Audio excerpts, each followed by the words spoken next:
inventors claiming to have been the ones to really create what we know as the radio today. However, before all the inventors came along, there was no such thing as the radio.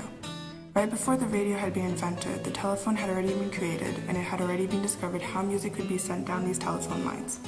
The radio was a way to get information out to the masses where it was previously done on books or on newspapers.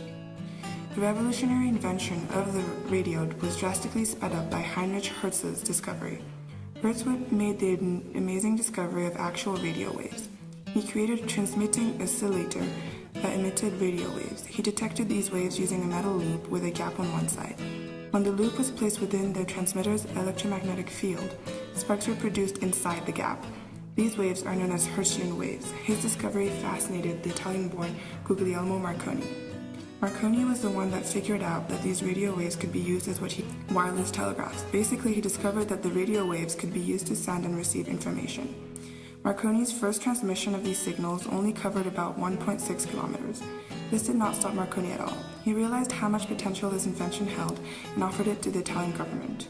However, they turned him down and he moved to England, obtained a patent, and kept working on his invention. Despite his successes, his wireless telegraph only sent out signals. The voices that we hear nowadays on radio only came in 1921. Despite Marconi's claim to having invented the radio, Nikola Tesla, a Serb, is still recognized as the inventor of the radio. He invented a theoretical model of the radio and tried to get a court injunction against Marconi but failed. However, he is still recognized as the true inventor of the radio.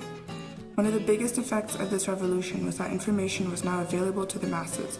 As mentioned before, information often had to be sent out on material or by word of mouth. The reason this is one of the biggest impacts is that if a person was illiterate, news were now available for them to understand without having to read. And as it got more and more popular, people did not have to rely on each other to find out the news. Also, the invention of the radio allowed information to be sent out without having to be really concerned about physical facilities or walls. At first, the broadcasts were only about news, but as the decades progressed, they became used to broadcast music, concerts, and provided various forms of entertainment. Another impact that this invention had was that it brought nations together. Through the transmission of information without paper and wirelessly, people began to be able to know all of the news at the same time.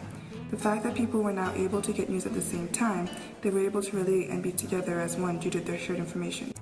The radio led to the invention of the stereo and the television. Both of the subsequent innovations use a similar system to the radio.